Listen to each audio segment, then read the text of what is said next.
एक ऐसा कैमरा जो स्पाइडरमैन की तरह हवा में उड़ते हुए मैच का हाल दिखाता है। क्रिकेट में कैसे हुई वर्चुअल रियलिटी की एंट्री और आखिर कैसे मेजर करते हैं बॉल की स्पीड। जानेंगे क्रिकेट मैच में यूज होने वाली सारी टेक्नोलॉजीज के बारे में, तो बने रहिएगा वीडियो के एंड तक अराउंड द वर्ल्ड में हमारे साथ।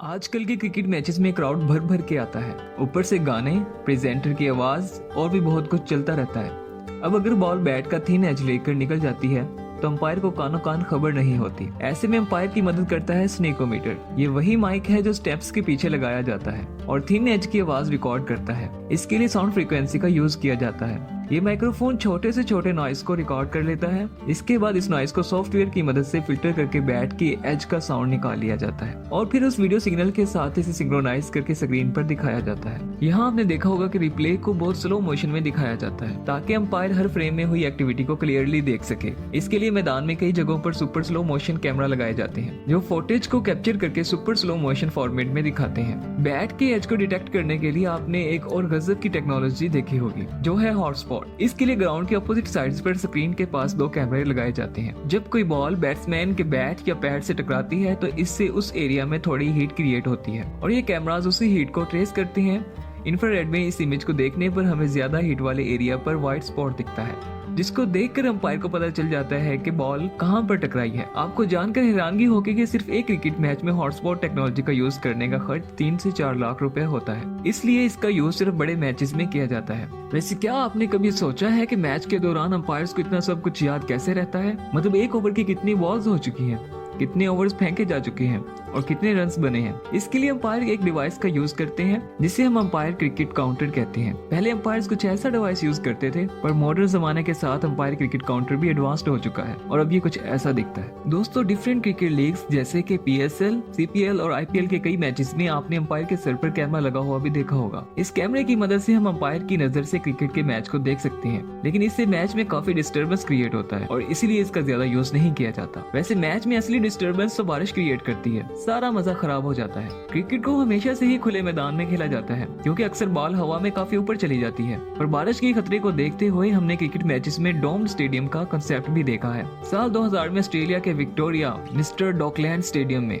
ऑस्ट्रेलिया और साउथ अफ्रीका का मैच हुआ था। ये इंटरनेशनल क्रिकेट में डोम्ड स्टेडियम में हुआ एक वाहिद मैच है। इस स्टेडियम में बिग बैश लीग के कुछ मैचेस भी खेले गए हैं। हाँ, ये बात जरूर है कि डोम स्टेडियम में खेलते वक्त लाइटिंग का स्पेशल इंतजाम भी करना होगा। अब बात चली है लाइटिंग की, तो आपने टेस्ट मैचेस के दौरान अक्सर अंपायर्स को लाइट कंडीशन चेक करते हुए देखा होगा। इसके लिए अंपायर्स के पास एक लाइट मीटर होता है। क्रिकेट के मैदान पर खराब लाइट कंडीशंस बैट्समैन को खासा परेशान कर सकती हैं। और जरा इमेजिन करो कि शोएब अख्तर जैसा बॉलर बॉलिंग कर रहा हो और बॉल दिखे ही ना, तो बैट्समैन की तो डर के मारे हालत पतली हो जाएगी। शोएब अख्तर वही बॉलर है जिनका नाम क्रिकेट हिस्ट्री के फास्टेस्ट बॉल फेंकने का रिकॉर्ड है। अब ये सोच रहे होंगे कि बॉल की स्पीड कैसे चेक होती है, तो बॉल की स्पीड मेजर करने के लिए स्पीड गन या रडार गन का यूज किया जाता है। इस डिवाइस को साइड स्क्रीन के पास बॉलर की स्ट्रेट लाइन में लगाया जाता है ताकि पिच की एक साइड से दूसरी साइड जाती हुई बॉल की स्पीड को मेजर कर सके। ये पिच की तरफ रेडियो वेव्स भेजती है और फिर इन्हें रिसीव करके पिच की रिस्पेक्ट में इस पर मूव होने वाले ऑब्जेक्ट्स की स्पीड को कैलकुलेट कर लेती है। जैसे स्पीड मेजर करने के लिए हम डिस्टेंस ओवर टाइम करते हैं, वैसे ही पिच की लेंथ के हिसाब से रडार गन टाइम बता देती है कि कितने टाइम में बॉल बैट्समैन तक पहुंची है और फिर डिस्टेंस ओवर टाइम करके स्पीड पता चल जाती है और इसे इमेज प्रोसेसिंग सॉफ्टवेयर की मदद से इंस्टेंटली स्क्रीन पर दिखा भी दिया जाता है। दोस्तों, जब कोई बैट्समैन LBW होता है तो आपने उसके रिप्लेस में बॉल के पाथ का एक 3D विजुअलाइजेशन देखा होगा। इसमें हम क्लियरली समझ सकते हैं कि बॉल बॉलर के हाथ से किस हाइट से निकली, कहां पर टिप खाई और कहां पर जाकर लग रही है। तो आखिर इस सब के पीछे कौन सी टेक्नोलॉजी का यूज किया जाता है? ये कमाल हॉक आई टेक्नोलॉजी पर बेस्ड बॉल ट्रैकिंग का होता है। इसके लिए ग्राउंड के अलग अलग एरियाज में टोटल 6 कैमरास लगाए जाते हैं। ये कैमरा बॉल की ट्रैकिंग करके एक 3D विजुअलाइजेशन क्रिएट कर देते हैं। इससे हमें पता चलता है कि पैड पर लगी बॉल स्टंप से जाकर टकराएगी या नहीं। ये आपको काफी सिंपल सी टेक्नोलॉजी लग रही होगी, पर क्या आप जानते हैं कि इसके लिए उन कैमरास को बॉलर के हाथ से छुटी बॉल के 1/100 सेकंड की लोकेशन को एग्जैक्ट ट्रैक करना होता है, तब जाकर हमें एक फेयर रिजल्ट मिल पाता है। वैसे अब तो बॉल में भी काफी एडवांस फीचर्स आ चुके हैं। हाल ही में ऐसी बॉल रिलीज की गई हैं जिनके अंदर एक डिवाइस लगा होता है।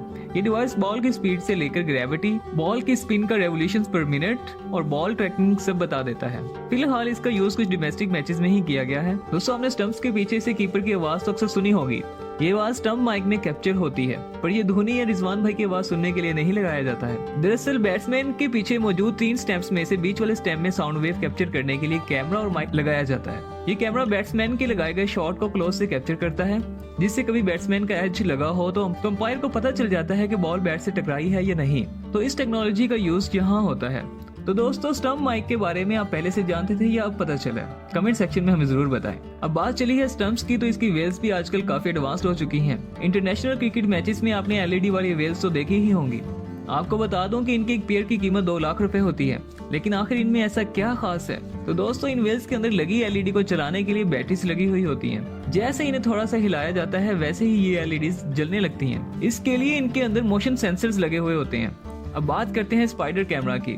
स्पाइडर कैमरा की वजह से क्रिकेट मैचेस को कवरेज देने में बहुत बड़ी इंप्रूवमेंट हुई है, क्योंकि ये व्यूअर्स को एक एंगुलर व्यू देता है, जिससे मैच काफी इंटरेस्टिंग भी दिखाई देता है। ये कैमरा ग्राउंड के चारों तरफ से वायर से अटैच्ड होता है और लाइव मैच के एरियल शॉट्स लेता है। और ये कैमरा वर्टिकल और हॉरिजॉन्टली दोनों तरफ मूव हो जाता है, इसलिए हमें पूरा स्टेडियम एक ही बार में दिख जाता है। आखिर में बात करते हैं क्रिकेट की लेटेस्ट टेक्नोलॉजी की, जो है वर्चुअल रियलिटी हेडसेट। इस साल आईपीएल के दौरान प्रेजेंटेटर्स और कुछ रैंडम नाजरीन को वर्चुअल रियलिटी हेडसेट दिए गए थे, जो क्रिकेट के खेल को बहुत क्लोज से एक्सपीरियंस करने का मौका देते हैं। इन सभी टेक्नोलॉजीज ने क्रिकेट के खेल को पहले से कहीं ज्यादा इंटरेस्टिंग और फेयर बनाया है। होपफुली आने वाले सालों में हमें क्रिकेट में और भी एडवांस टेक्नोलॉजीज देखने को मिलेंगी। तो दोस्तों, ये थी आज की वीडियो। आपको कौन सी टेक्नोलॉजी सबसे बेस्ट लगी है, कमेंट सेक्शन में हमें जरूर बताएं। और अगर आप देखना चाहते हैं इस तरह की इंटरेस्टिंग वीडियोस, तो हमारे चैनल को सब्सक्राइब करें और दिए गए बेल आइकन को प्रेस करें, ताकि हर नई आने वाली वीडियो का नोटिफिकेशन सबसे पहले आपको मिले। So till the end, keep learning, keep growing. मिलते हैं अगली वीडियो में, तब तक ढेर सारी दुआओं के साथ। अल्लाह हाफिज।